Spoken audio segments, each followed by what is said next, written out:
Hello everyone, welcome to another review from Review Pro.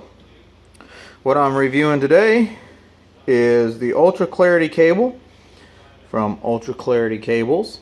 It's the HDMI 2.0. I've got the longer version here that's actually really good. As you can see here, it's 4K 2K and it's made really well. This braiding right here is amazing. You can feel how stiff the cable is.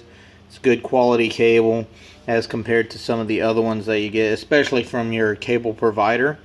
The ones that they provide to you are crap, and they mess up a lot of times and cause a line up at the top of the screen, or can actually cause digitization or macro blocking as it's called.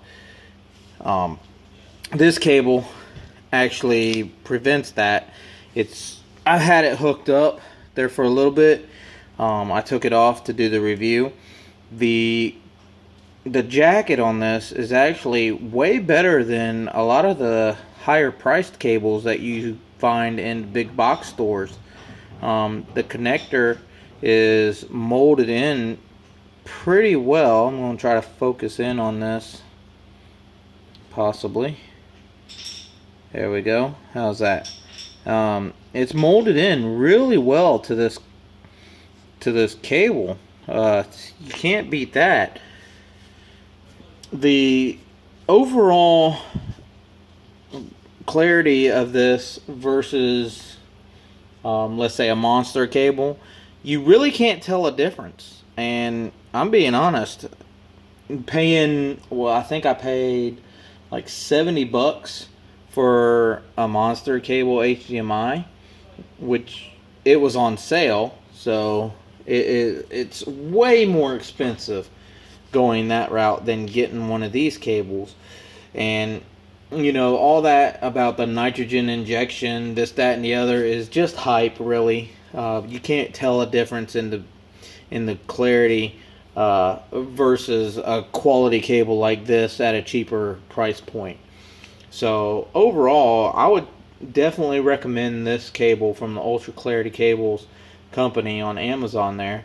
If you look down below in the description, you'll see a link to where you can buy this cable.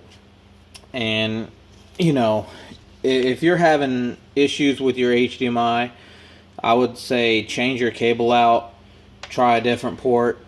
Definitely try to use this cable if you can. Buy one of them. They're really well priced for the quality that they produce. So definitely give them a shot. Get the longer lengths. I got the longer length because I've mounted a LED TV and I run it through the wall, so I needed a longer cable, of course, for that. And also, you know, you never know when you're going to be moving things around and need a longer cable, and then you're stuck with the short cable, a little small 6-foot. Go with a 10 to 25 foot cable, especially if you're running it in the wall, because you can always push the excess cable in the wall by itself. So check it out, Ultra Quality Cables. The description has the link where you can get this from. Have a good night, and stay tuned for the next review from Review Pro.